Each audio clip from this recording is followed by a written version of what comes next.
Welcome to the Alan Kerr Advisors 5th quarter postgame show.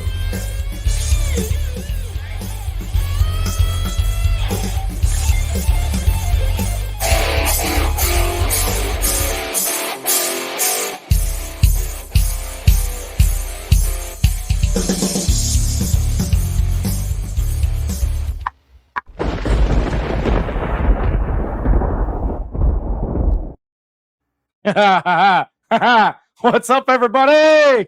How about them hogs, baby? How about them hogs? Man, don't mind me. I'm just over here making a little Kool-Aid right now. 1914. And this is about to taste damn good. 1914 is your score. Arkansas upsets the number 4 team in the country, baby. Number 4. Where has this team been? What's up, everybody? Welcome to the Alan Kerr Advisors 5th quarter postgame show. I am Razorback Zach alongside the 2 hosts of the actual show. They were gracious enough to let me host it because I'm bringing the heat. Marcus MC Carlton from the NEA, from the NWA, the beard behind the board. Gentlemen, let's party like it's 1999. Yeah. Wow. I mean, you started seeing things go in the air. Sometimes when you get those crazy Saturdays like that, man, you see it early in the early games.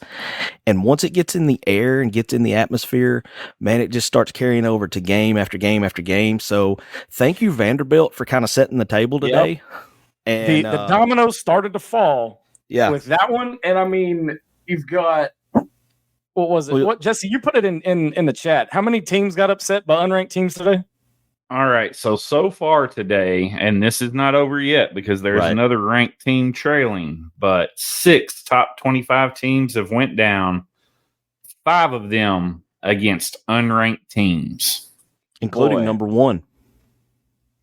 Against Vanderbilt, of all people. Vanderbilt. Well, and right at the end of our broadcast of the Razorback game, I heard Herbie throw out a stat that today is the first time ever that 2 top 5 ranked SEC teams have lost to unranked teams on the same day.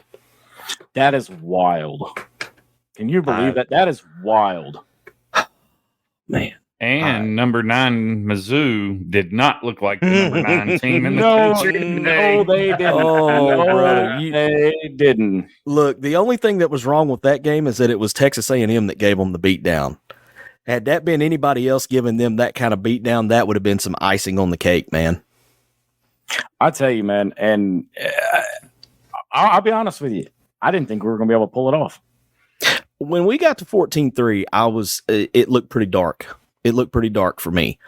I was chatting with one of my oldest friends that I have is a big Tennessee fan. I was chatting with him all the way through, and when it got to 14-3, I told him, I was like, dude, y'all probably about to take control right here. But the defense looked like the 85 Bears tonight. The defense was just on it all night long. You take the number 1 offense in the country, you hold them to less than 100 yards in the first half. Yeah. And a goose egg on the scoreboard. Are you kidding me? They've outscored teams. What was it? I seen the stat. I think it was 146-9 or something like that in the first half. Yeah. They had not, so when we took the 3-0 lead at the beginning of the game, that's the first time they had trailed. Yeah. All year. I was going to say all year? All year. They had not trailed all year. The fact that number 1, it was 3-0 going in at the half. Yeah. Okay, 3-0 at the half. And all of us in our team chat, when they went up 14-3, like MC said, we were all like, and here it comes. I was waiting for that collapse because that's what we're used to. But we finally saw what this team is capable of. We finally saw it. Did we not? Have we not been waiting for this team all year long? What we finally got was breaking through. Because I can't tell you how many texts I sent when we got the ball back and we were down 14-13 and driving. I mean, if I could pull up my text and share them on the screen, I would be showing them because it was everybody was saying the same thing. It's like, oh man, this is going to hurt.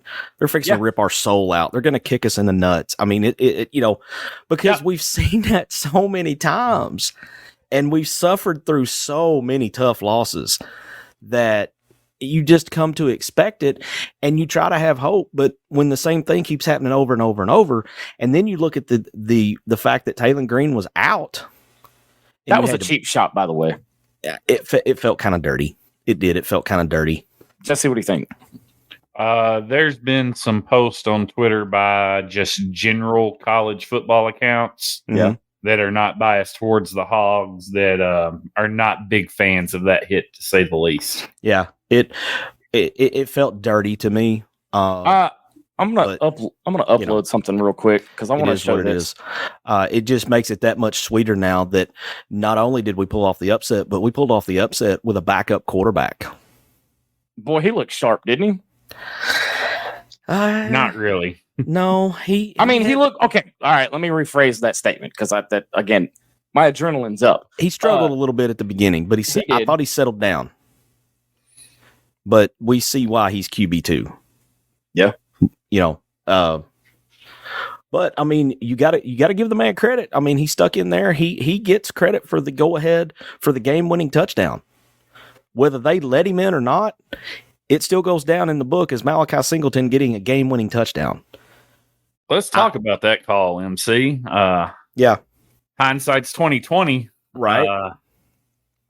Yeah. Well, I told you I was texting with the Tennessee fan all through the game, and I told him when it became obvious that D-back just kind of bullfighter and stepped to the side and let him go in, I told him, I was like, man, that's a gutsy call. I was like, with the way that Arkansas's defense has been playing all night, that's a very gutsy call to put that much faith in your quarterback to go down and have a game-winning drive. And he told me, and this guy's a former coach. And he's like, man, I don't like the call. He said, if your defense had not been playing as well as they had, he said, if our offense had been in rhythm at any point all night, he's like, I'm okay with it. He said, but the Tennessee offense never got in rhythm. And that's the thing. We never let them establish rhythm. And that up-tempo offense they run, it's based on rhythm. When they get rolling, it's like a snowball going downhill, man. You can't stop it. But if you can break their rhythm and not let them establish 2, 3, 4 plays in a row, they can't get it together. And it was awesome. Hey, so Sarah sent a pic in the in the group chat. I want to share that picture. Bring it. I want you guys to look at this.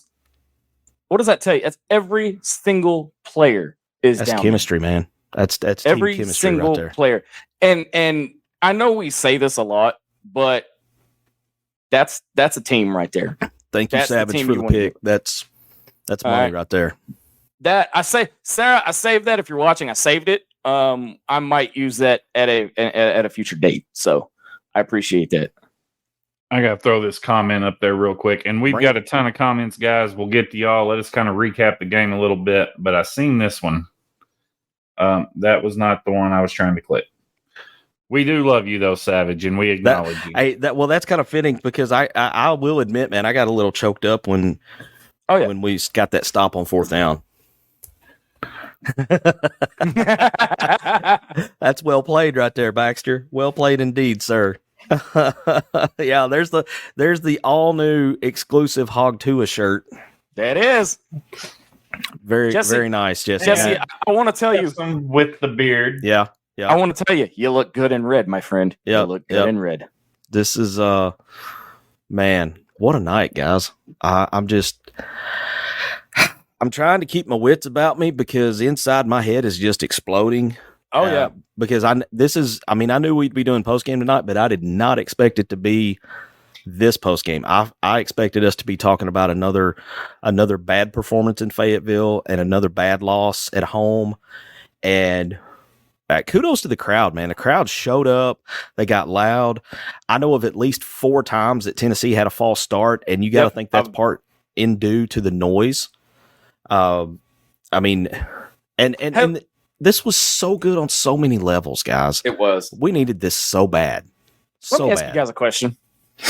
On that last 4th down with like 17 seconds to go, were we all sitting on the edge of our seats going, this is going to hurt? Oh, yeah. This is going to hurt. Yeah. I'm going to have to review the group chat, and we may do a little behind the scenes and post the group chat and let everybody figure out where Tennessee was on the field as the comments rolled in. Yeah. Make a little video. Was, who was it a couple years ago that was making the Twitter video about all the comments about everybody losing their minds when we would get down and then come back and compare it to the end of the game where we had won? We might have to do one of those with our group chat because it was. That was our old bunch, MC. That was NSS that did that. That was pretty funny. Because we were all talking about it. We were like, "Oh man, this is gonna rip our souls out." When they at halftime at 3-0, I thought there's no way that, and I almost put in the group chat. We're looking at another 7-3 ball game, and it could have been. Could have been, but. Dude, how about our defense? Defense? What T-Will has done. Coach. What T-Will has done with that defense is just, it's remarkable. It is absolutely remarkable what he's done. I mean, you take the number 1 offense in the country tonight and you shut them down. You did. You just flat out shut them down. So... I'll tell you what, they're showing the highlights right now. I've got ESPN on right now, and they're showing the highlights.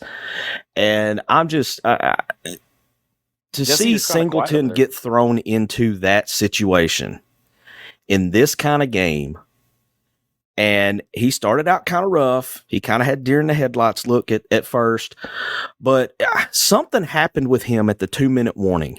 Because if you noticed, when he was coming off the field for the 2-minute warning, man, that dude was hype. He was doing this with the crowd, and it was like it all finally sunk in. Like, okay, this is my opportunity to go down and make this happen. Because after that, he had the little screen pass to Satania that went for a first down, and we got to talk about the big man. Okay, Braylon Wrecking Ball Russell. I mean, From Braylon Benton, Russell. Arkansas. Out there looking like Mike Allstott, running folks over and just flat out giving them the business. I mean, he just flattened guys, and he made a jump cut on one of those runs that went for about 15 yards that somebody that's 255 pounds shouldn't be able to make. I mean, it looked like a jump cut that Fred Talley or Michael Smith would make. I mean, it was just so precise. And that dude is a freshman. I mean, a true freshman. This time last year, he was getting ready for homecoming at high school. Yeah. And he's out here bowling over dudes in the SEC. Just unreal. So let's talk about some key takeaways from this game. Sam Pittman wins a 1-score game. Sam Pittman's team performs well at home. Mm-hmm. This is, I believe, his first win against a top 5 team. It is. And the first win at home for the Razorbacks against the top 5 team since when, Zach? 1999. Mm-hmm. Against number 3 Tennessee. Yeah. But this was the first time since 2007 that I think I can't remember the stat by itself. But there were 2 different years. It was 2007 and then 1999. But guys, I'm at a loss. Yeah, I am too. I'm at a loss. I stood there. We were at a watch party over at my brother-in-law's house, and when Singleton scored, everybody around me went nuts, and everything just went silent for me. And I'm just kind of standing there like, oh my God, what just happened? Because I am so used to having my heart ripped out at football games that when this happened, it's just unbelievable to me. It's just one of those moments. I can see everybody jumping up and down and celebrating, and I'm just standing here like, holy crap. I mean, it was just unreal.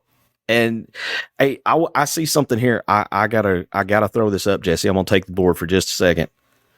We're still on the board from Jesse tonight. Sorry. Hey, it's fine tonight. This is a party. Brandon Jones coming in with a whoop, that's not the right one. I jumped ahead on him. No turnovers. No turnovers helps for sure. Absolutely. That you cannot put a value on how big that was tonight to not turn the ball over at all. I mean, and we missed opportunity. Guys, we left 17 points on the board. We missed 17 points. I had it. I don't know why, but I think I had it. Well, we missed a field goal. Satania dropped a touchdown. I mean, literally went through his arms in the end zone in the second quarter. And then the opening drive, if Talon doesn't short arm the pass to Jordan Anthony, he steps in the end. I mean, he walks into the end zone. He could have bear crawled into the end zone, but the pass was kind of short armed a little bit, and he had to go down for it and didn't get it. I mean, but you still find a way. That's the difference. And I was talking, I hate to keep going back to this, but in the chat I was having with my buddy Jeremy tonight, I was like, man, these little detail things. I was like, this is what kills us in these close games are these little details.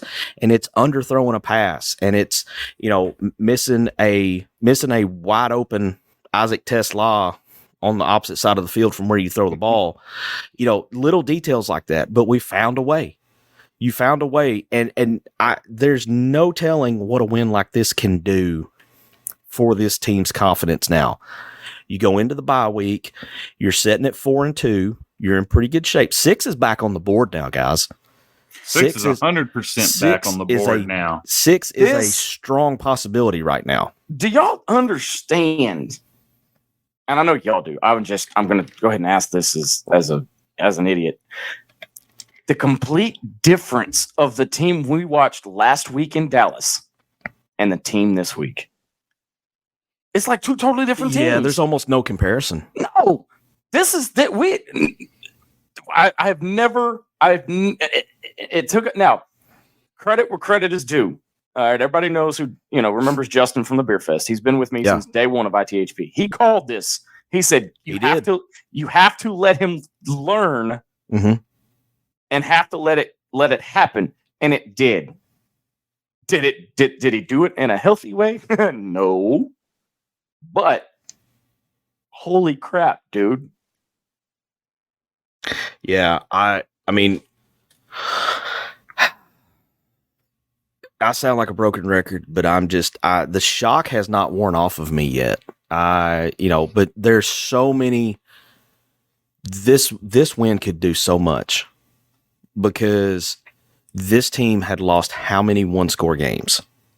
How many times had we been right there, had it right here, and not been able to close our fist around it and grab it?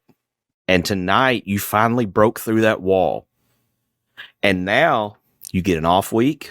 You get time to go and get everybody as healthy as you can. I heard Pittman say after the game... I was just fixing to mention about Green's injury. He said that they think that he's got a sprained MCL. I was going to say either strained or sprained. I couldn't tell for sure strained or sprained, but it's MCL. You get an off week. Now, if you look ahead at the schedule, the meat of your schedule is home games now. 100%. And after this performance tonight, who's to say that these guys don't come out with some confidence against LSU in a couple weeks? Yeah, I was going to say, how about that for a confidence booster for Taylor Green? Yeah. How about that? Yeah, no doubt for sure. We got to give D-Matt his props, man. No, we don't. No, we don't. No, we don't. No, we don't. No, we don't. No, we He's don't. not wrong yet. I was going to be able to declare him wrong after tonight. No, we ain't got it. Well, no. Hell no. He's not wrong yet. Yeah, if this team shows up the rest of the season, that is a huge possibility for this ain't my all right, I'm gonna say this, and this will be the first time I say it publicly. This is not my official show. But I'm gonna tell you now, hell no, we ain't doing nothing. Put it down. Man, this is that okay. Is it just me? Or am I, dunking my head? All right. Fine. The hell with it. I'll admit it. After the win tonight, yes, I'm drinking the bloody Kool-Aid. I done mixed mine up, and I've been sipping on it ever since we started the show, man. I'm in. We beat Tennessee. I'll drink some Kool-Aid. Yeah, I'm gonna. Yeah, 4, baby. Now, wait. You upset number 4 at home, and it happens to be Tennessee. Yeah, I'm drinking the Kool-Aid. I mean, this is wild. Mm-hmm. Yeah, it is. You're not allowed to come on, Dylan.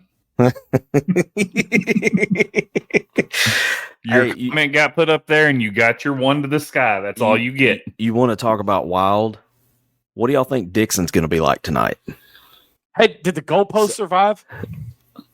I think they lowered them. Yeah, they lowered them. They've got the quick lower on them now. They don't let you take them down anymore. Savage, we may need a report from Dixon because you're about the only one that's probably going to end up down there. So get us that report. I mean, guys, this completely, and I'll say this completely changes the perspective and the dynamic on this season. Yeah, it does. Because now you've got 2 weeks to prepare for LSU, and LSU doesn't look all that great. Well, and let's not forget, they lost their key piece on defense, Harold Jenkins. I think it's Jenkins. Harold Perkins. I was thinking Leroy Jenkins. Harold Perkins is out for the year with an ACL. So I mean, he is what drives their defense. Now their offense has looked good at times, and it's looked not so good at times. But for now, we take this and we enjoy it, and we roll with it.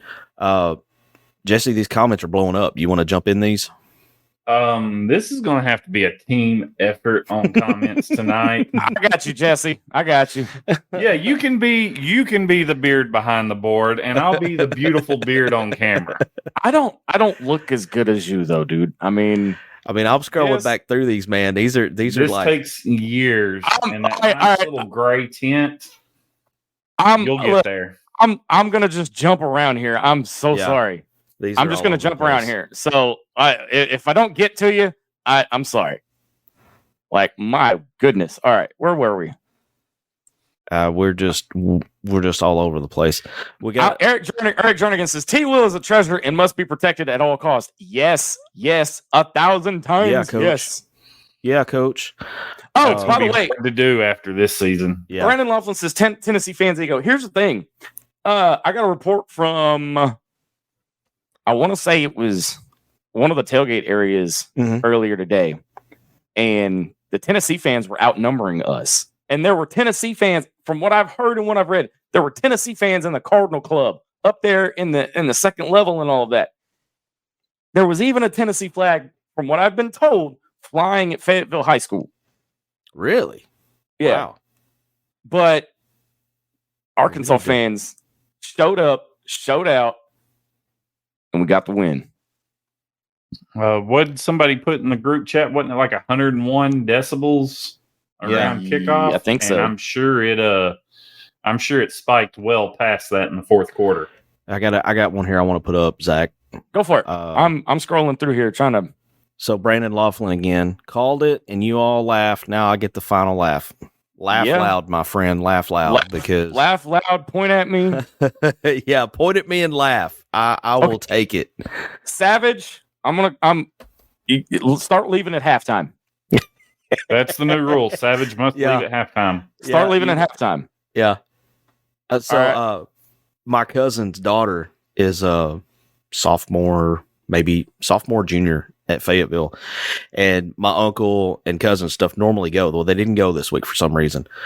Josie was texting back home and saying, y'all are not allowed to come back. Y'all cannot come to another game in Fayetteville. So, yeah, that's not going to go over well with my uncle because I'm sure he would have much rather been there tonight, but they had stuff going on and couldn't go. But I'm kind of thinking Josie may be onto something there too, that she's not going to let them come back. So this is an interesting one from Stephen G. Sooner fan in the house. Okay. Well, welcome inside the hog pen, Stephen G. Sooner fan. Did Sam just save his job?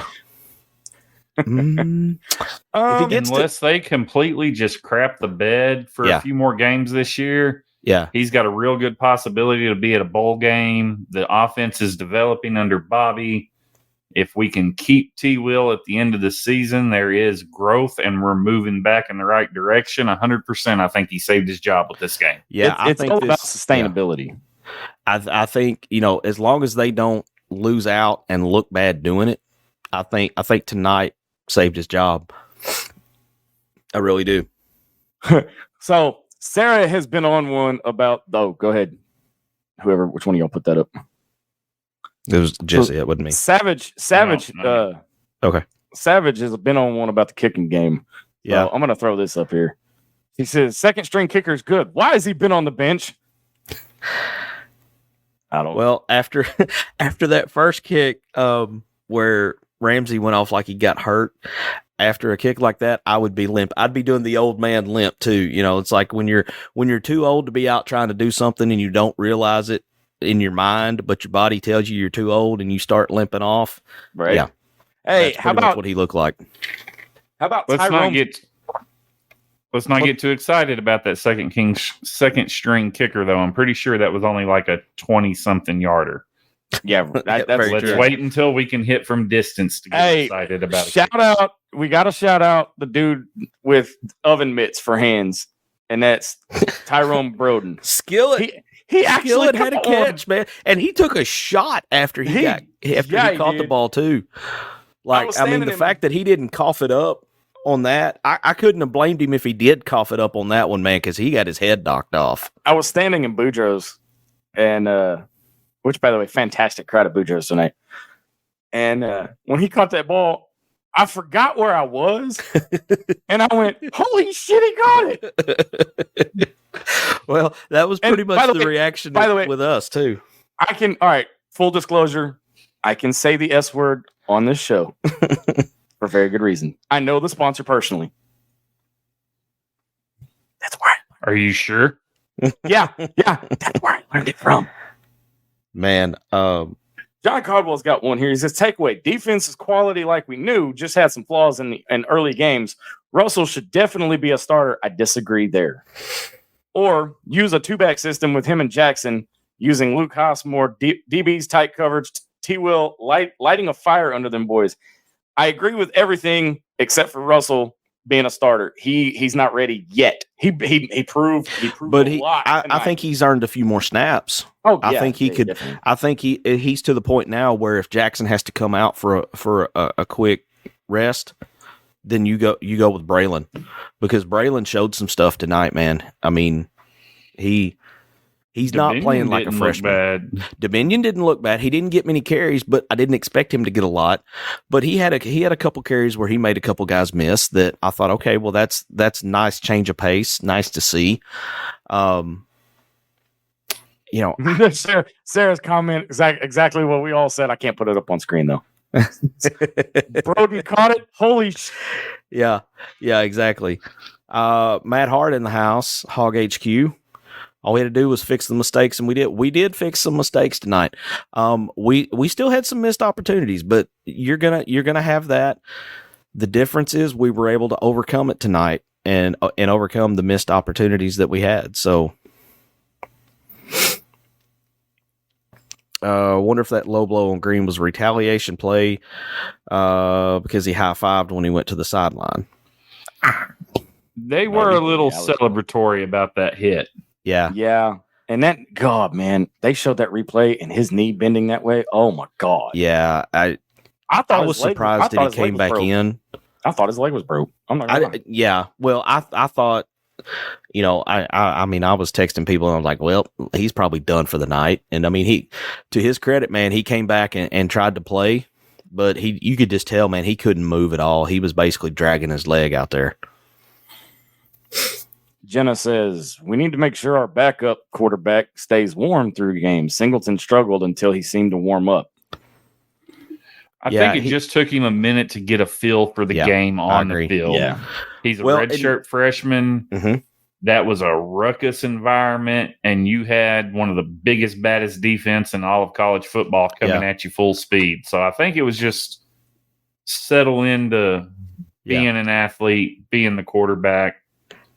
And I think he done an excellent job for the situation he was thrown in. Yeah, I mean, he settled down nicely, I thought. He definitely had deer in the headlights at first, and then he kind of came out of it.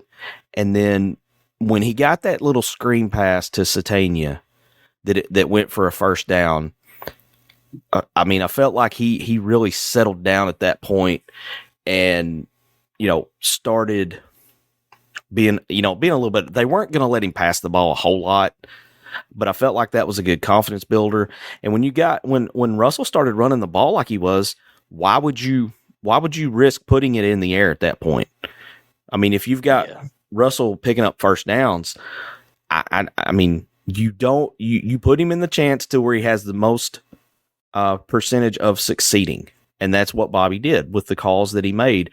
Braylon Russell, the man earned himself some more PT tonight, and then you get down there, and then he takes Singleton takes it in. I mean, it's all you can ask.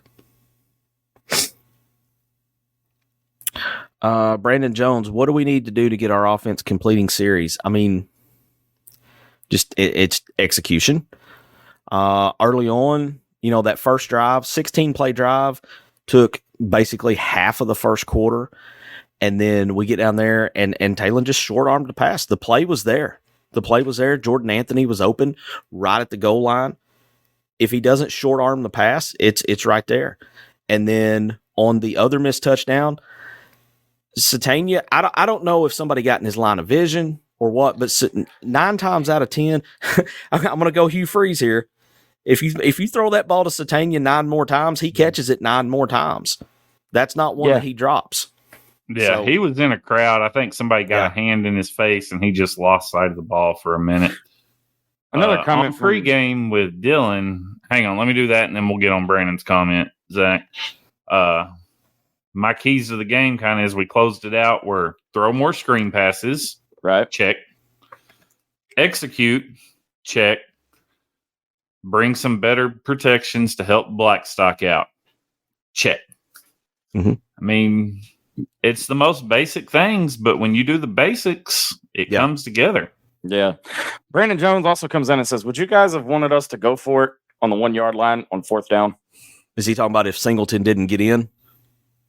I think he's probably talking about where Green short-armed and we ended up kicking the field goal to go up 3-0. Oh. Yeah, that's okay. Yeah. Well, that's a tough call. There were a couple of questionable plays that I was just like, why? That's a tough one, Brandon. That's a really good question because I think you could go either way with that. I mean, we had gone for it on 4th down a couple times. Miami just threw a pick, by the way. We had gone for it, and we what were we, maybe 50% on 4th down tonight? Because I don't think we had went for it yet on that. Had we not? Okay. I'm kind of getting my timeline mixed up. We may have went for one already, but I think the thought process was Tennessee hadn't trailed all year. Let's put them in a position they've never been in. Let's rattle them a little bit because I really wanted to see us go for it. Yeah. But taking the for sure 3 and putting Tennessee in a position they've never been in, I think that shifted the psyche of the game, and it allowed the defense to just eat, and they get pressure on the quarterback. That was another thing I said. Get pressure on the quarterback. Nico was running for his life tonight. Yeah, Nico looked tonight like Talon looked against A&M. Okay, so I got to make fun of Kirk and Fowler for a second. Okay. How tall is How tall were the quarterbacks? 6 and 6. What? 6 and 6. 6 and 6. 6 and 6. I'm like, dude, we know. Oh, hell no. Oh, hell no. Ain't happening. Yeah. Not on my dime. Send her your cash app, Zach. Not no. Ain't happening. Yeah. Jenna coming back in. This is like the Texas game in our good season under Sam, the game that finally gave us confidence. I mean, this could be one of those games that you build confidence and you get guys playing a little over their head, because this is the kind of game that can do that. I had that feeling I didn't have that feeling until they knocked him out of bounds with zeros on the clock. Yeah. But just the big upset win. We weren't supposed to win. We knocked it out, took care of business. I was kind of leaning that way, that this could be a big momentum shift for the season. Right. I mean, this has, after the two tough losses that we've had, this is one of those games that could just absolutely flip the momentum. You know, it's all about how you go and you get everybody, because everybody's dinged up at this point in the season. You're at the halfway point of the season, basically, of the regular season. I will say this. I didn't expect this to be 4-2.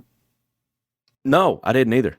I think all three of us had us 2-4 right now. I had us 2-4. I had us at 2-4. But we don't. This team. We don't want to talk about who said it might happen. Where we might be at 4-2. We don't want to talk about Bruno. MC. We don't talk about Bruno. MC. If you weren't a valuable member of this team, I'd fire you on air right now. It's all right, MC. I'm EP. You're rehired. But I can't do that because without you, there is no me. So, damn it. I gotta. One of my boys is in the comments here. I gotta throw this up there. Doug McDaniel, one of my dudes from the NEA over here. Singleton scored the go-ahead TD. He looked like Bobby Boucher running the ball. I mean, that's a pretty fair comment, man. Because I thought he fooled me on that one, because I thought Russell had the ball. My eyes went following Russell, and then I saw him over there with the big opening, and I'm like, okay, well, just hang on to it, because he's not. I mean, compared to Talon, he's not a big dude, man. He might be 6 foot. I don't know that he's 6 foot tall. I think he's 5'10", 5'11". Yeah, he's not 6'6", and he doesn't play volleyball. Definitely not 6'6". He's well short of 6'6". 5 minutes. And they didn't train together at the same quarterback clinic in California. What is up with that? Why? It felt for 5 minutes, all they said was 6'6", 6'6", 6'6", 6'6", 6'6". Here's another one of my dudes, Ricky Harvey, coming in. Appreciate the love, Ricky. Tennessee is 0-4 in its last 4 games versus Arkansas. How insane is that, guys? I mean, we've won 4 straight and 5 of the last 6, I believe, versus Tennessee. I'm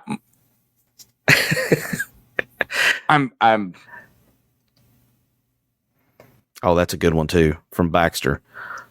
Man, I'm like all my people in the comments tonight. Appreciate y'all. MC's getting some love. See, here's the thing. Think about this for a minute. All right. What is LSU right now? They're off this week. They're coming back next week. This week. I'll look them up here, but go ahead and make your point. Okay, hang on. Jesse, do me a favor and hit the breaking news thing real quick.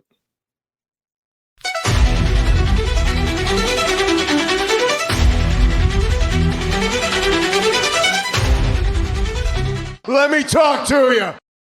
I got to give a special shout out to somebody who, from what I understand, for the first time is watching one of our shows, and that is my big sister and my brother-in-law. Oh, wow!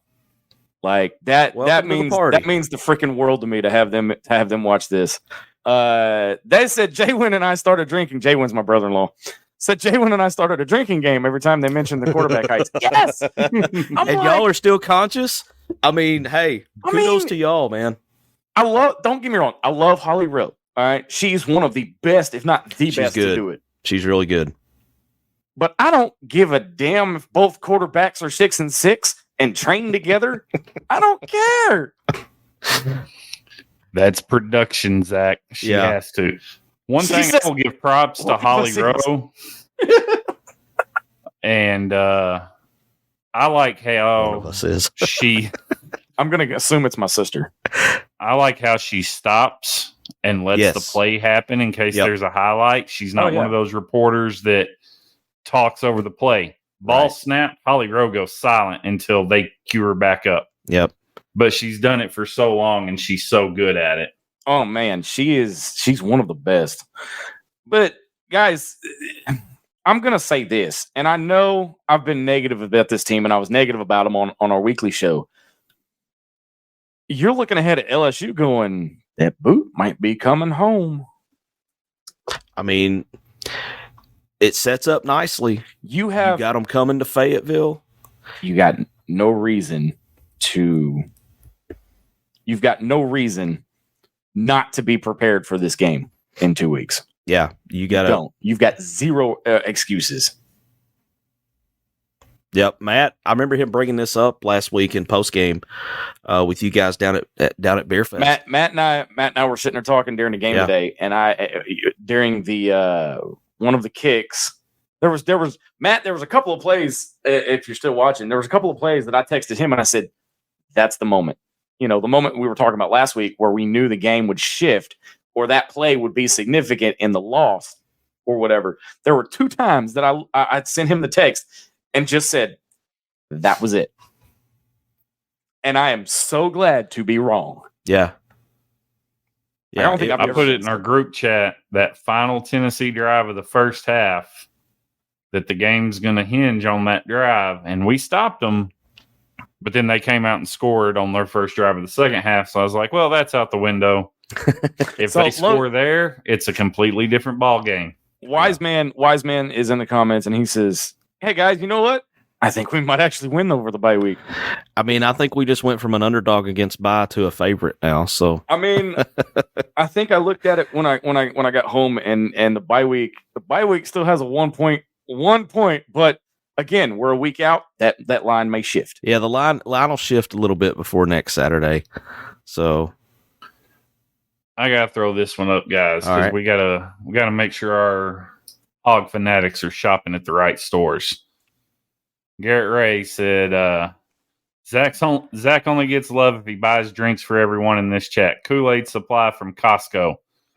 We don't do Costco at Inside the Hog Pen. Yeah, that's an ugly word here. We don't. No Costco at Inside the Hog Pen. Oh, I don't have a voice very well. Oh, that hurt. Sam's Club keeps Inside the Hog Pen going behind. There you go.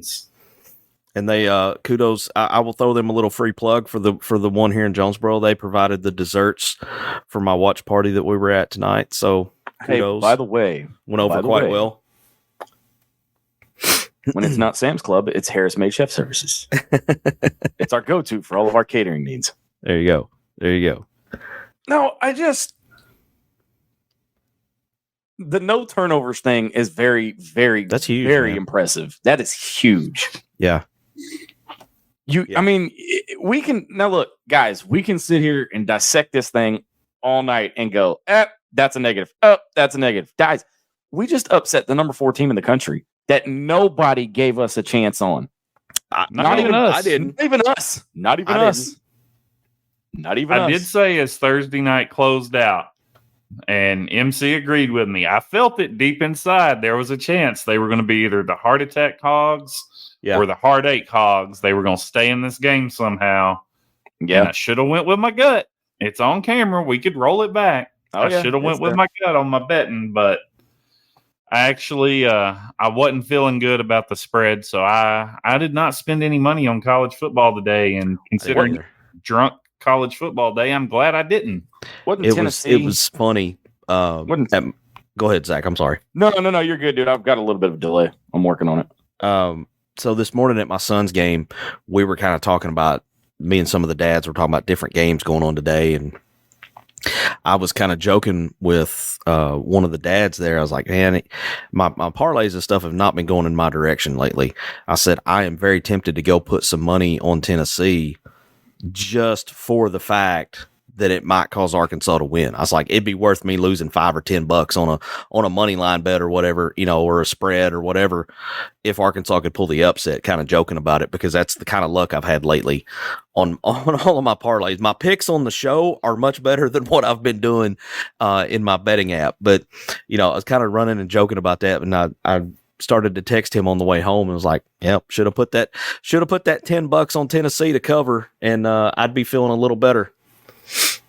Speaking of the Bono Warhawks, MC, what's the update today? We didn't get it on pregame. We had a tough outing today, man. We went kind of heartbreak hogs today and lost to the Cross County Thunderbirds 14-6. They scored with just over a minute left in the game to break a 6-6 tie. And man, kudos to our little dudes, man. They played their hearts out. It was like 1,000,000,000 degrees out there today. It was awful. It was so hot. But our guys never gave up. We had one play. They broke a play. They were on about their own 25 or 30 yard line. They had a kid bust one, and he got behind us. And I got to throw a shout out to Lane Dillinger on the Warhawks, because Lane come from about 30 yards back, hit the afterburners, and cut this guy down in the 5 at the 5 yard line when he had broken away from everybody. I mean, it's just the true definition of never giving up on a play. We saw something similar tonight in the Arkansas game when the Tennessee back early in the third quarter broke that. Who was broke that ran run him down? And I don't remember who it was that chased him down, but it was very, very similar to what we saw in my son's game this morning. Just not giving up on the play and going and, just swiping his legs out, his feet out from under him just enough to knock him down to where he couldn't get into the end zone. It was the most fitting player on the Razorbacks to chase down a Tennessee player and save a touchdown. And that would be? Was it Slaughter? It's Slaughter. Okay. Yeah, Player of the game. The former Tennessee guy. How about that? But yeah, it was. So we had, the day was kind of mixed emotions for me, man. Hogs pulled the upset, but my son's team, they dropped their first one on the year. So, but we'll be back next week. We'll be fine. Well, if it's anything like the hit that I saw in the video you showed, man, we had a couple hard hits today too. Nothing quite like the one I sent you, but we had some hard hits. But just like Arkansas tonight, man, the dudes never gave up on it. They kept their heads down and kept driving all the way to the end. Right. All right, we're gonna catch our breath and step away for a minute. When we come back, we're gonna have more of your comments and more analysis of Arkansas's upset of number 4 Tennessee. 19-14. You're listening to the Alan Kerr Advisors 5th quarter postgame show. Back right after this. Hi, I'm Alan Kerr, president and founder of Alan Kerr Advisors. As an advisor group, our goal is to ensure a positive reputation with government agencies and legislative bodies to provide timely and proactive solutions for all of our clients. We have successfully represented our clients with targeted campaigns that get results. Our focus is on the insurance industry, but we're experts in other areas of business as well. We're a full-service, nationwide advisor group with legislative and regulatory relationship networks in all 50 states. We can assist companies in getting their first certificate of operation and then help them expand nationwide. We can also help businesses create and launch new products, setting up standard risk pools, and creating captive entities. So, if you're planning a company expansion, if you plan to create a captive, if you have a dispute with a regulator, or if you need an expert witness to win your case, if you're planning a merger or acquisition, or if you just need legislative guidance or access, your next call should be to Alan Kerr Advisors. Give us a call or click that contact button on the top of our website at alankerradvisors.com.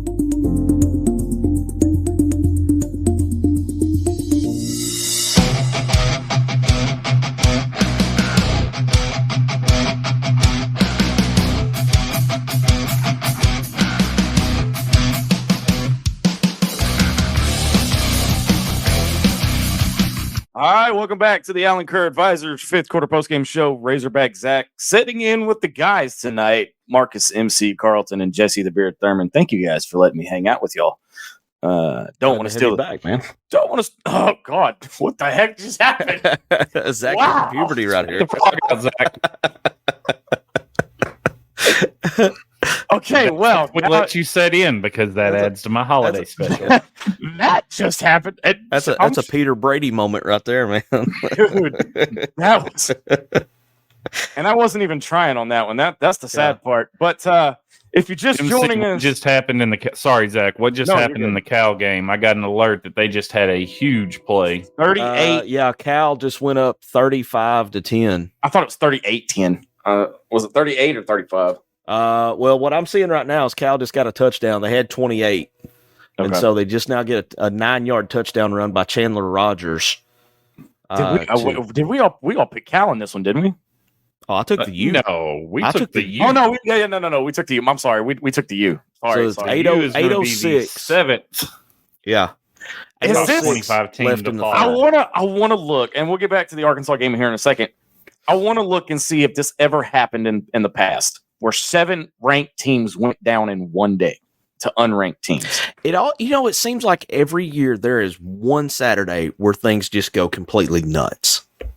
And I'm guessing we're looking at that Saturday today, because this game, I mean, Cal has taken complete control of this game. 8 minutes left in the third, and they're up 35-10. I mean, it's just Oh, it is in the fourth quarter? No, it's third quarter. Oh, third quarter. There's still time for Miami to come roaring back, but it looks like Cal's holding their own. Yeah, Cal is just, they're standing on it. From everything that happened from Missouri just getting destroyed. And I didn't see that coming either. I thought A&M could win that game, but I did not see a beatdown like that. Not to a tune of 41-10. I think it was 41-10, wasn't it? Yeah, I believe so. I believe it was 41-10. Not to the tune of 41-10. But I'd love to see the Dork lose, even though I lost a game on that one. But yeah, I don't care. I don't care. Missouri lost. That's good enough. Missouri lost. That's all that matters. Yeah. I'm telling you guys, this could be the turning point. If you're just joining us, Arkansas upsets number 4 Tennessee for the first time at home, for their first top 4 win at home since, ironically enough, 25 years ago. Almost 25 years ago. Let's look at this, okay? Game. I mean, we should have been able to recognize that there was something in the air, and maybe we just didn't want to see it, because you had the Redemption movie be released on Hogs Plus talking about the 25th anniversary of the 1999 game where Arkansas upset Tennessee a year after the Sterner fumble. Yep. You had that. The pregame hype video. Who voiced that this week? Anthony Lucas. Here's the thing. ESPN did us dirty, if you think about it. They showed the stumble, but they didn't show the redemption game. Now they did show at the end of the game. I will give them credit here. They showed the they did. Okay. At the end of the game. Busy. All right, I'll admit I was too busy running up and down the aisles and Boudreaux's. That moment that I was standing there and like everybody's losing their mind around me and it's all silent for me. Right. I was looking at the TV and I saw it because they showed the play, the Sterner to Lucas touchdown, and then everybody out on the field after, and then they come back from that straight to a shot of everybody, piling up right there at the end, at the bottom of the stands, getting ready to storm the field. So, what are we up to in fines now for that? Does it matter? I think we're at 250,000. Does it matter? No. Well, hold on a minute. As long as it doesn't affect Slobber and Hog. Wait, hold on. That's true. Yeah. Wait, I was going to tie that in. I think the fans have to pay for it because Hunter's going to put a tweet out saying that we have to pay for this fine. So that's another $50 to add on to the $100 that he wants us to donate to the NIL to the collective. Oh my goodness. MC, tighten up your tinfoil hat real quick. I'm gonna bring up one of my conspiracy theories on this game. Oh God.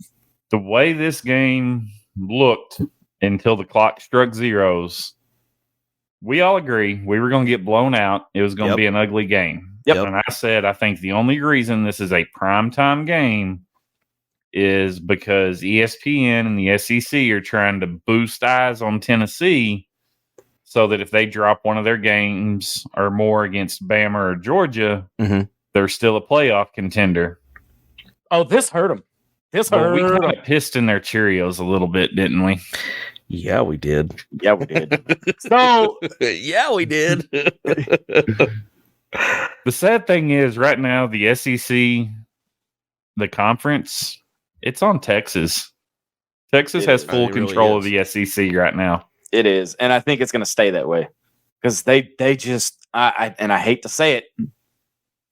I hate to say it, but they look unstoppable. Right And they do look good. They do look good. I mean, they didn't miss a beat.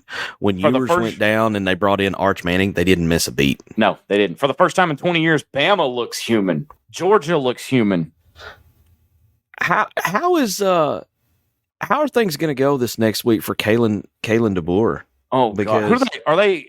Well, I'm looking for next week to see who they got. They got South Carolina at home next week.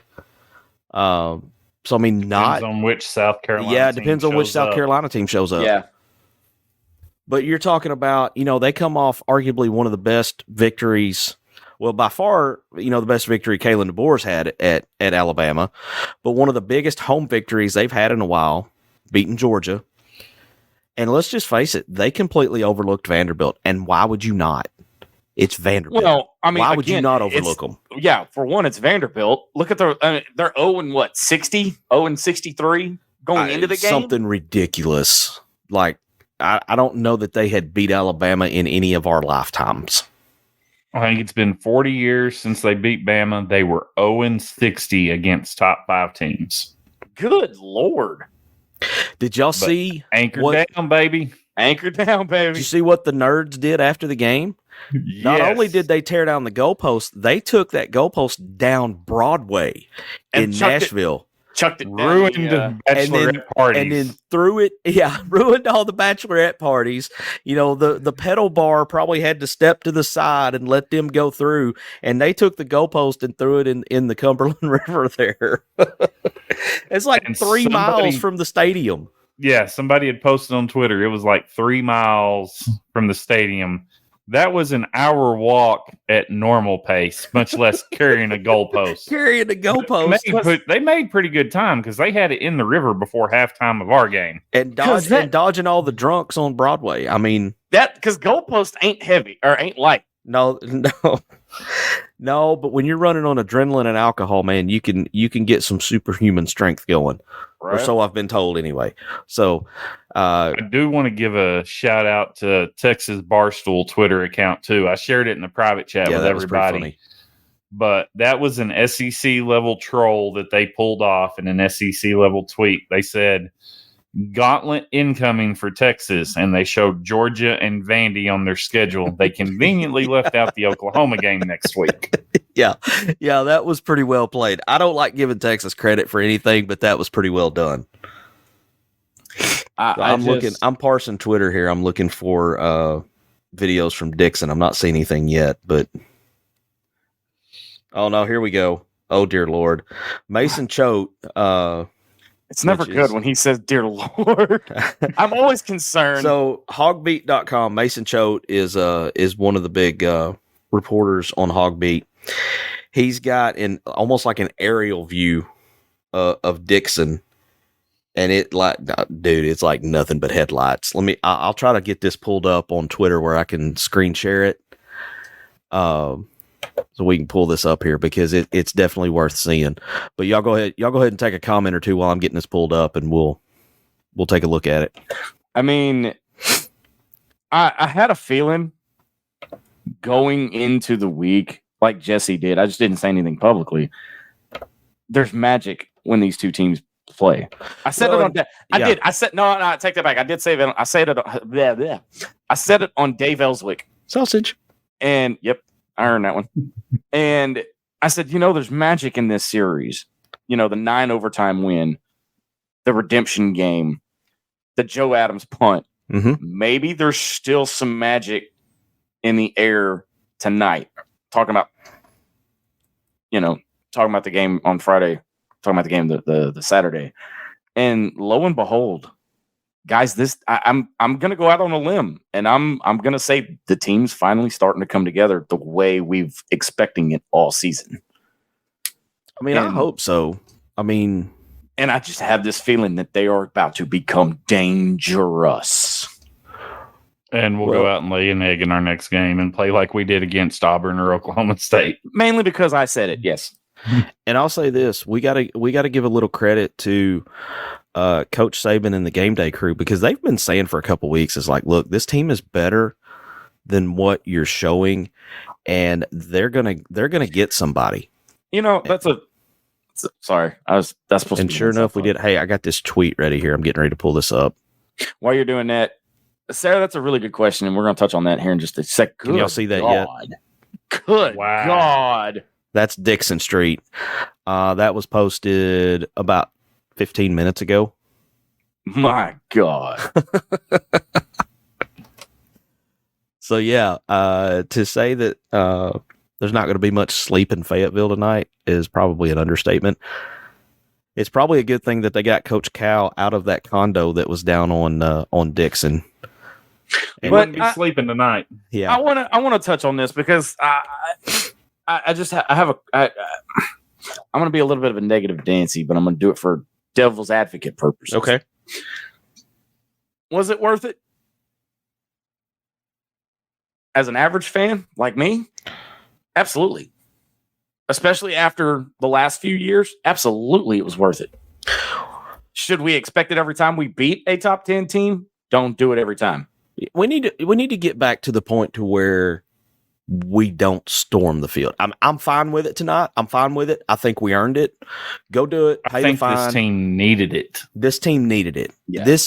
One tonight, I'll say this, the one tonight I feel like was more worth it than the Texas game.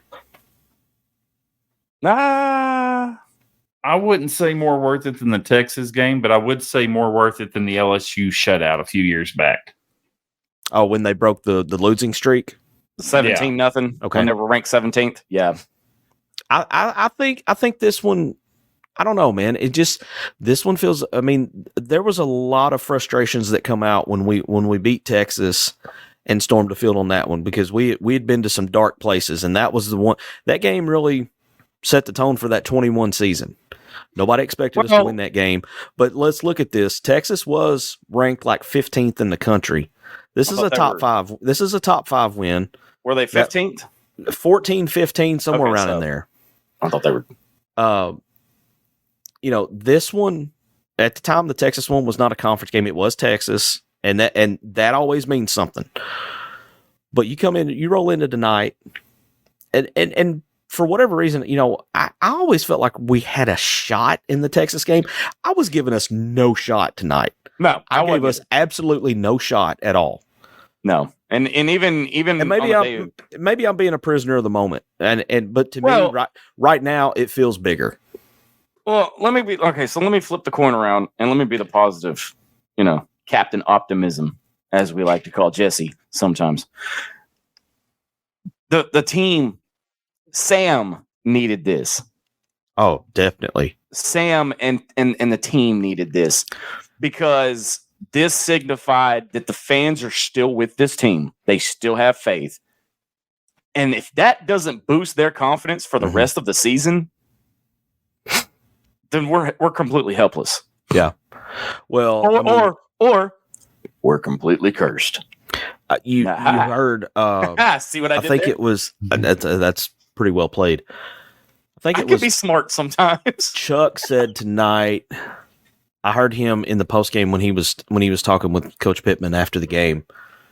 And yes, he's earned me to call him Coach Pittman after tonight. I've been calling him Sam and Sammy Boy and all this. Yes. I'll call him Coach Pittman at least until he loses the next game. But he was talking like this was like a top 10 crowd of all time at Razorback Stadium. It's like 6th or 7th, something like that. And we'll have, like I said, we'll have the number. We'll have the official number from, I've reached out to a couple of people up there, and they're going to get me the official number of. I'll say this, man. And we'll have the drone shots that ABC had tonight, anytime they were coming back from break, were just gorgeous. And I know we're jumping around here. When the SEC went from CBS to ABC and ESPN, I was hesitant because I was too, of the hatred that ESPN has for us, that we were going to get all 11 o'clock games. We were going to get the crap into the stick. But I gotta agree with MC.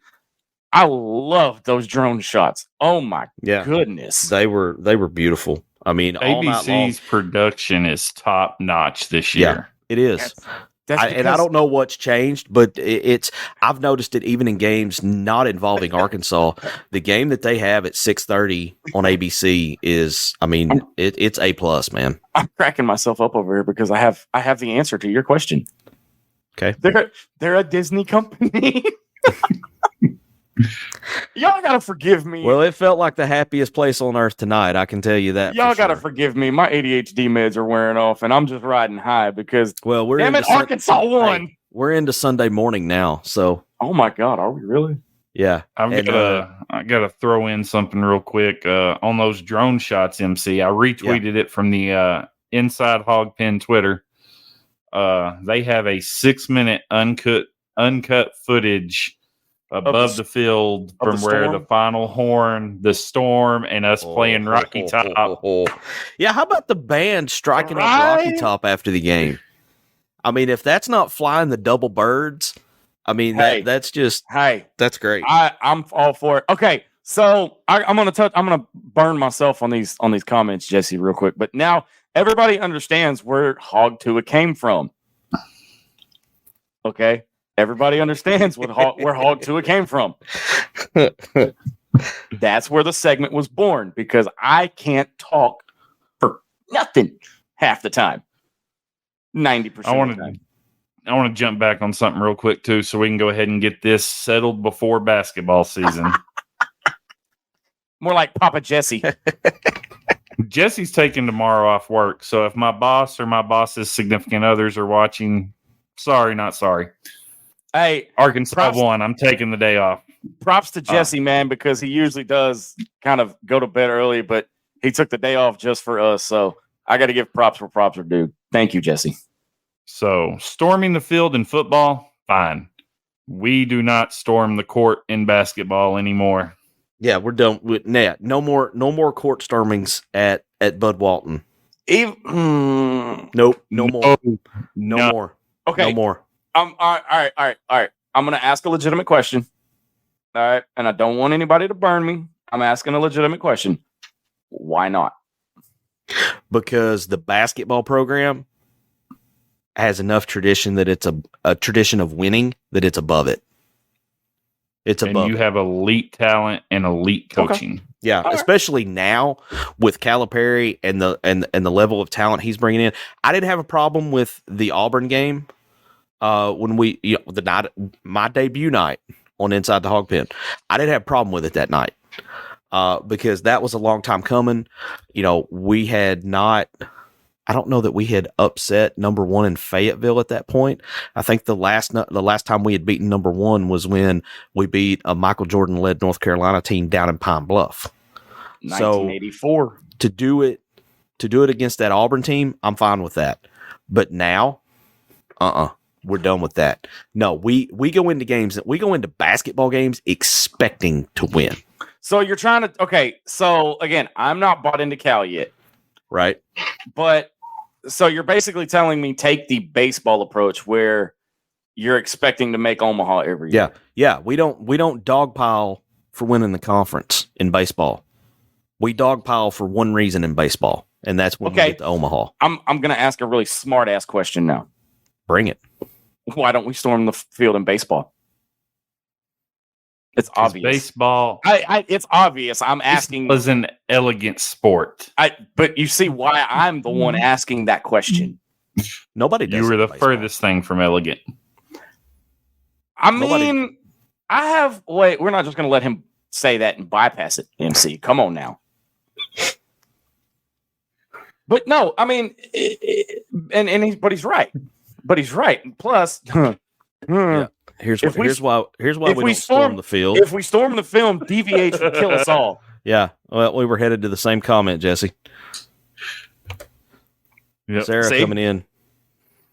Yeah, DVH would be out there dragging people off the field by their ears.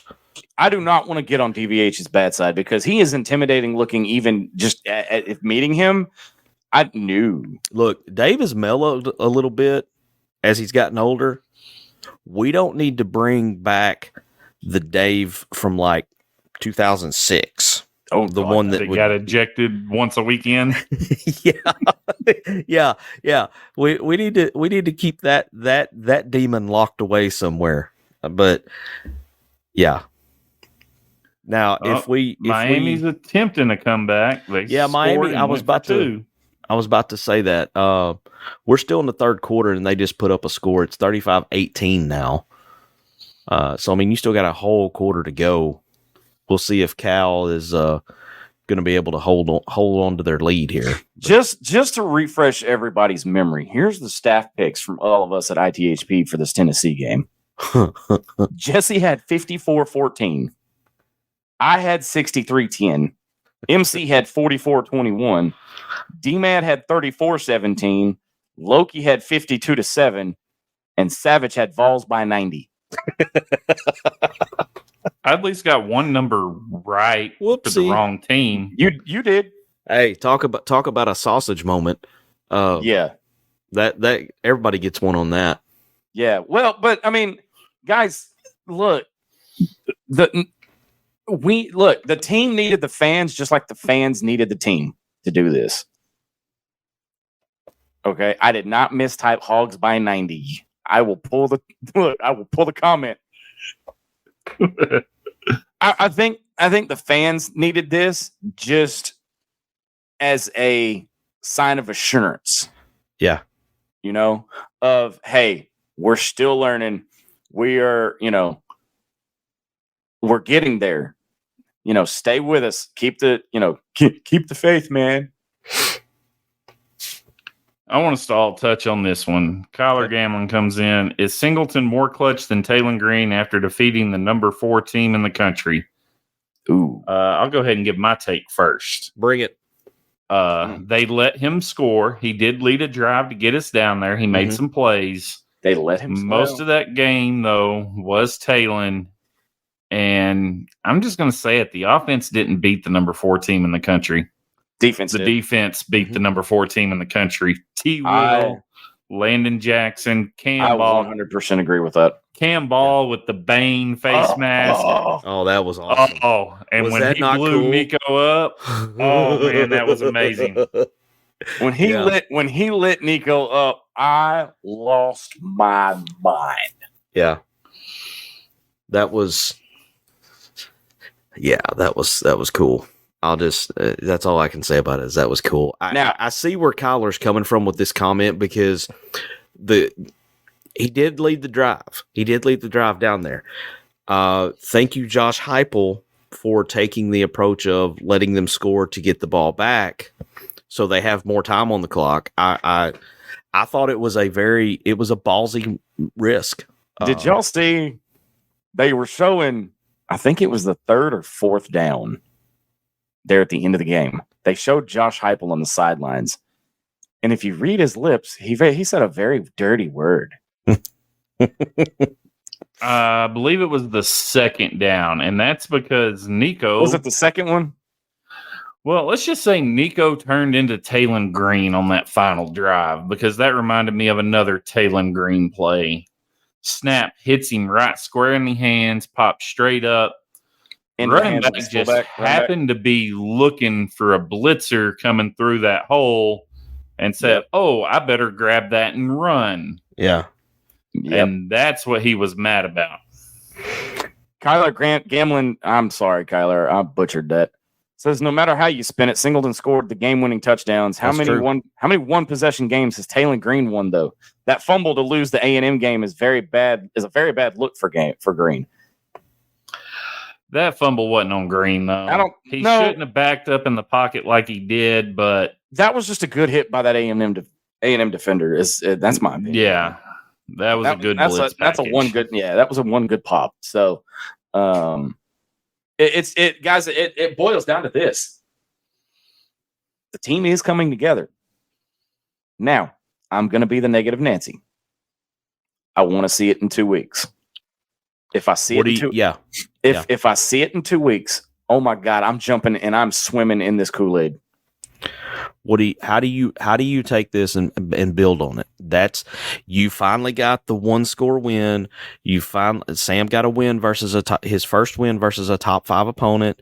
You had overall, you called a good performance in Fayetteville because you upset a team nobody gave you a chance to beat. Yeah. You finally gave the fans in Fayetteville what they had been starving for. You finally gave it to them. Now that you've got that foundation laid now, you have to build on it. You have to come back to the LSU game and you have to go out and have another good performance. And I want to see more from the offense. Well, and two,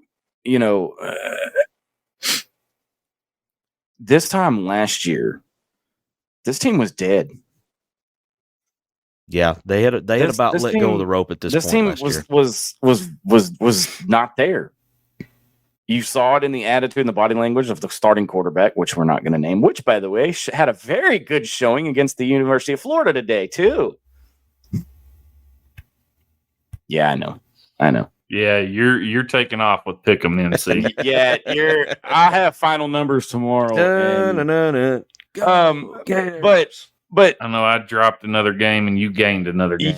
You saw tonight that the team fought through the adversity of the A&M game, through the adversity of screwing up against Oklahoma State, struggling against UAB. Yeah. No turnovers. That's huge. I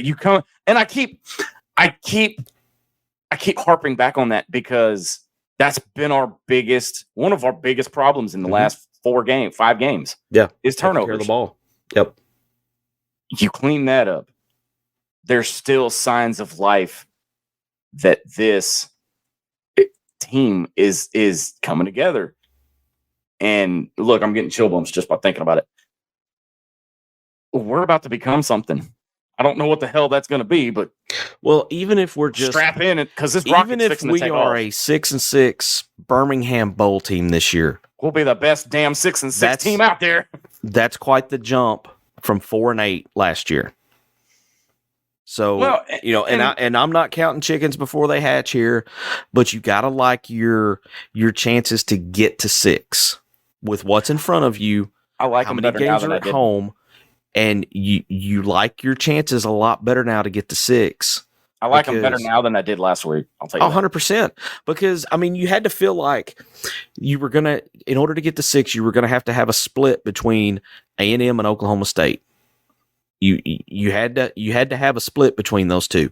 You didn't. You gave one away, and the other one you got manhandled in the fourth quarter. I want to bring this comment up. Kyler is coming in with the heat. He says Taylor Green had -5 rushing yards, by the way. He got sacked a few times. There's a simple cure to this, fellas. There's a very simple cure to this. Stop running freaking backwards. He never got sacked when he ran backwards, Zach. He got sacked when protection collapsed and he got drilled in the pocket. Mm-hmm. Another comment to Kyler, and I'm not attacking him, but look at Malachi Singleton in the pocket when he got in trouble and how slow and unathletic he was getting out.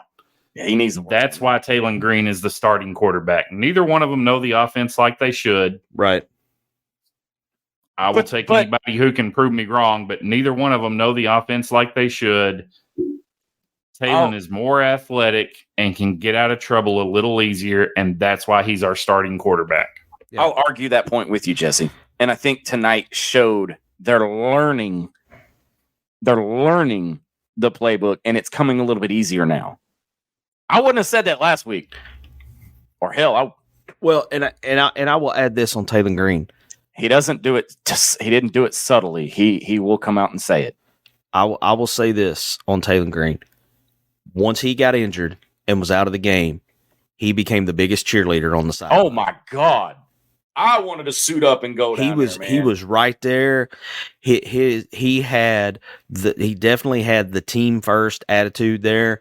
And I don't know. I assume I'm making a complete assumption here, but I assume that he was talking to Singleton, trying to give him some pointers. Hey, look for this, watch this, whatever the case may be.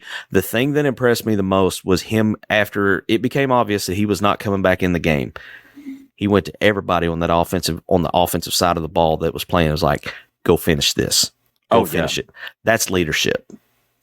That's getting your dudes to run through a wall for you when you can have that attitude, knowing that you're done for the night. You're not going back in, and you go and you tell them, go finish it. Finish it. But props to him for trying to go back in. Oh yeah. And he probably shouldn't have. He probably should have stayed on the sidelines. But the dude is a gamer. I mean, I've given him a lot of crap. Yeah, we all have. I've given him a lot of crap, but he showed me a lot of heart tonight. He showed me that he is a true leader by the way he handled it when he got hurt. And he went and he was talking with Singleton, and he was talking with the offensive line and telling them, we got to finish this. It's almost like he watched the show last week. Maybe he did. Maybe so. Okay. I don't know. I'm going to ask a very important question, MC. And we're going to see if you can pick up what I'm throwing down. Okay. If by some happenstance Arkansas is over 500, okay, does this break the curse? I don't know, man. I don't know. Basketball is more likely to break the curse right now. Well, I'm talking just strictly in football. I think something's about to happen that might break the curse, but it ain't happened yet. So, but it's okay. Now I'm intrigued. What was the deadline? October 7th at 5:00. Was that the deadline? I see what you're getting at. Yes, October 7th. Yeah. What day is it? Yeah. It's technically the 6th now.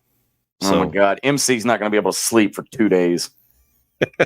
He is. Look, I know this animal. All right, hey, this is the latest. This old man's been up in a long time right now. Y'all don't know this. All right, this man is going to be sitting there Monday afternoon, just refreshing Twitter. He's going to be bloodshot and just. This man's going to come unglued, Jesse, if news breaks that the slobbering hog. And now, are you going to have the same reaction? And I know we're getting a little bit off in the weeds here. Are you going to have the same reaction if it's just temporarily there?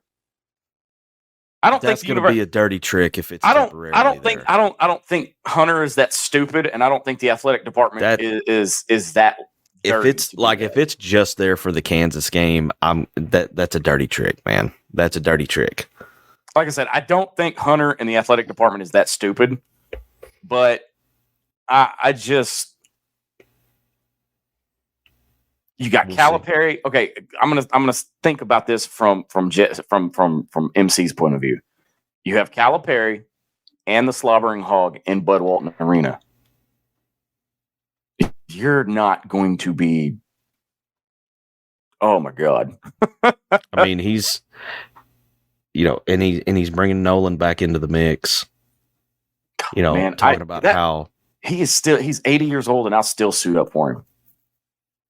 Yeah, I'd be a bench player, when we're up by 90 and he's trying to let everybody play. All right, I'm gonna jump us back to a comment here. We're getting a little far off in the weeds. Oh yeah, no, that's yeah. I want to bring us back to center. Heath Waldrop. Green cannot throw the ball effectively. Period. Arkansas wins that one going away with a serviceable quarterback. Heck, Arkansas is okay. He makes some good points here because looking at the two losses that we have, Oklahoma State and Texas A&M, we've all talked about it. We've seen it on the breakdowns that DJ Williams has done. There's a lot of missed opportunities there for scoring. Well, I mean, think about this. Think about this team is probably 3 bad turnovers away from being 6-0 right now. I mean, I know that hurts to think about, and I don't want to put a damper on the parade tonight. This is worth enjoying. Yeah. But I mean, Heath, obviously it's been in Heath's mind, and I've seen a couple other people on Twitter talking about it as well. I mean, we're a couple, maybe 3 bad turnovers. We're a muffed punt, a fumble in A&M game, and seems like there was one more, maybe a pick. Pick 6 at OSU. Yeah, Pick 6 at OSU. I mean, those three. You take those 3 turnovers out of the mix, there's a legit chance this team is 6-0 and probably sitting inside the top 10 when the next poll comes out. Well, and you have to think too. You left 17 points on the field tonight. You put 17. You add that 17 points in there. This is a dominating win for Arkansas. Yeah, for Arkansas. Yeah. Okay. I mean, I'll take the 19-14 all day long. Oh, believe me, because the defense played lights out. Yeah, lights out. Just. I mean, but you add those 7, and again, I'm bitching about something because we won. I understand that, but I'm just telling you. But I mean, I think Heath had a great point there. Heath had a fantastic point. My counter to Heath's point, though, we don't have a serviceable passer on the roster. I don't think we have one on the roster. No, but at the same time, I put a lot of this on the center. Okay, you're snapping balls over the head. You're snapping balls too far to the right. You're snapping balls too far to the left. You're throwing it. I think. Okay, what? He's really 6'6" versus 5'11". He really just shut me down. That is the first time that's ever happened. going to defend Addison Nichols for the first time. Yes, this is a historic moment in any ITHP production. Stop the presses. That's a tough adjustment, snapping to a 6'6" quarterback and then snapping to a 5'10", 5'11" quarterback.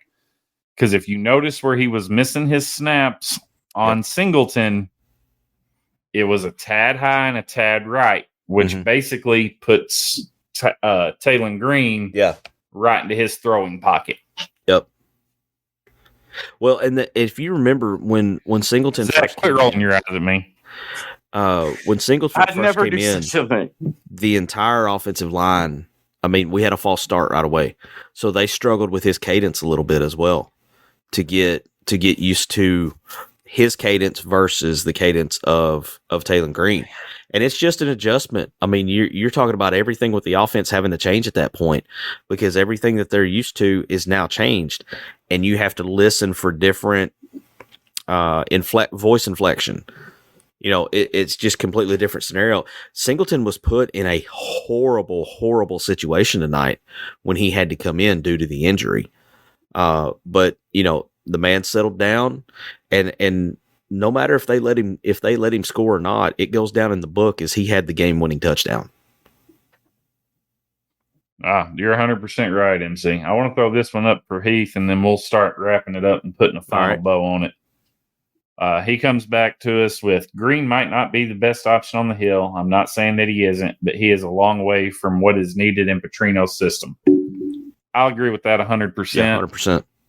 When you're coming off a 4-8 season, Petrino's head coach got fired for the school he was OC at last year. You're not going to go get a Heisman candidate out of the portal with the situation we had here at Arkansas. No, we had to get what we could get. Yeah. And Taylon Green is what we could get, and we're making the best of it. We're 4-2. Now, let me. Everybody said 2-4, except for I said 2-4. Let me throw this out there. I said 2-4. I said our overall record would be 3-9. So let's say I'm not going to go too overboard here, but let's say we end up 6-6. Okay, get to Birmingham Bowl, Liberty Bowl, whatever. Win, end up 7-6. As you go along, Taylon progresses every week with this offense. Let's just say that this happens. You know, does it make it easier going forward to maybe go get one of those high-end quarterbacks out of the portal because you've seen where Taylon was, where he started at the beginning of the season versus where he is potentially at the end of the season under the Petrino offense? Does it make it easier at that point to go get, you know, whoever the high-end quarterback would be? I think there's a possibility there. It all depends on how the offense progresses the rest of the year, because I think there's potential that things will get better. Tonight is going to go, or last night, technically now. Last night. it's going to go a long way towards confidence for the team moving forward in every aspect. Defense confidence needs to be through the roof now. After you pull that performance, you need to go out there saying, you ain't getting yardage on us. We're going to stop you. All right, so I have our numbers on our SEC picks. Okay.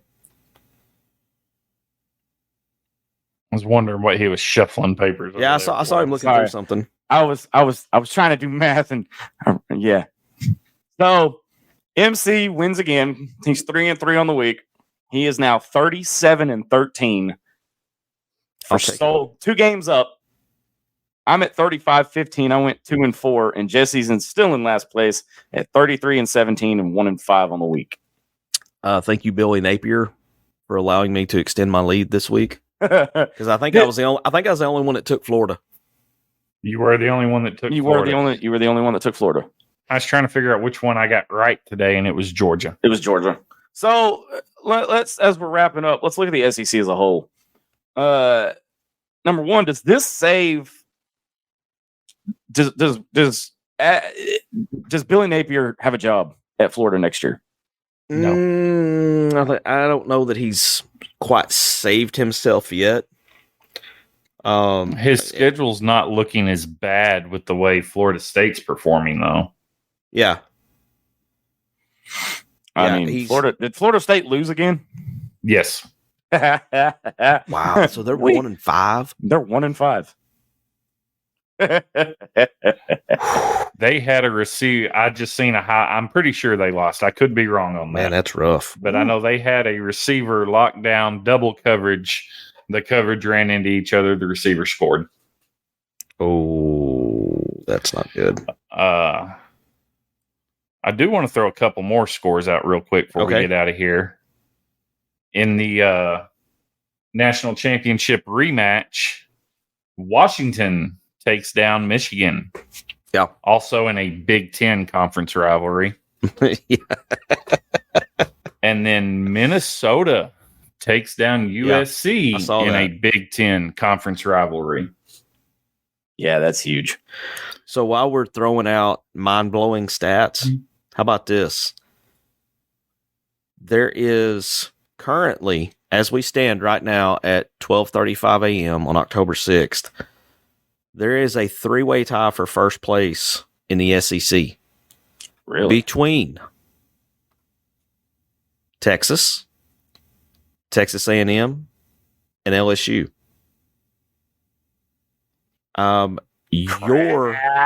Your Arkansas Razorbacks are tied for second in the SEC standings right now with Georgia. I'm sorry, MC. My audio cut out. Can you say that hang on, again? if I'm reading this right. Let me make sure I'm reading this right. It is getting kind of late and my eyes are old. Yeah, because we have one conference loss. Yeah, to A&M. 2 wins. 2 wins. We're sitting at 2-1 in the SEC right now. So you have the 3 teams in front of us that are, Texas A&M's 3-0 in conference. Texas is 1-0. LSU's 1-0. Georgia's 2-1. We're sitting at 2-1.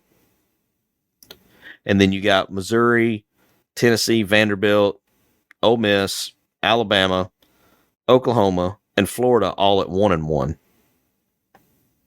So yeah, technically right now you could say the Hogs are in second place in the SEC standings. Louder! Zach's reaction on that one was priceless. It's weird hearing me, I'm telling you. And in the old school ACC conference rivalry of Cal and Miami after dark. Yeah. Cam Ward just completed a pass to get the first down, but they are still trailing 38-18, and there's only 11:43 left in the fourth. Yeah, Cal's going to have a miraculous collapse to not hold on to this one. They're going to have to pull in Arkansas. Prior to yesterday. Yeah. All right, boys. We've been going for about 90 minutes. I say we put a bow on this thing, and let's try to go get some sleep. Sounds good to me. Appreciate y'all being on with me. Woo pig. Woo pig. You can't say. There's nothing else you can say. I mean, we're 24-hour rules in effect. We've got quite about 20 hours or so left to enjoy this win. Go take the off week. Let's get a bunch of whoever's dinged up. Let's get them healthy. Let's see what comes out of Taylon's knee, and let's get ready for the corn dogs in a couple weeks. Let's go Hogs. Hey, and this is kind of where my tagline comes into play. This is where the fun begins. Apparently so. All right, that's gonna wrap it up tonight for the Alan Kerr Advisors fifth quarter show, late night edition, east of midnight. We appreciate everybody staying up late with us. Views held strong throughout the whole thing. Everybody likes it when you win, and we got a good one tonight. We're not going to be as lively as Dixon, but it's going to take me a little while to calm down. We're old. Man. We're old. We're old. We're the ones sitting back watching Dixon Street implode. We're old. We're going to watch it from the recliners. So if you're out there on Dixon tonight, be safe. Don't do anything stupid that would go and put a damper on the night. And everybody stay safe. For the Beard, Jesse Thurman, and our special guest tonight, Razorback Zach, I'm your boy MC. Once again, your Hogs pull the upset tonight, man. 19-14. We'll take it. We'll see you guys Thursday night for our weekly show. Until then, y'all be good. Hey, Hog fanatics. We at Inside the Hog Pen are thrilled to announce that SeatGeek is now a sponsor. As brand ambassadors, we're excited to share that SeatGeek is a ticket app that simplifies the ticket buying process for all your favorite events. They provide a 0 to 10 score for each ticket, with green indicating a good deal and red indicating a not so good deal. As a special offer, Hog Fanatics can get $20 off their first ticket purchase by using the code INSIDEHOGPEN. Check out our socials for the link, and remember to use the code INSIDEHOGPEN. Yeah!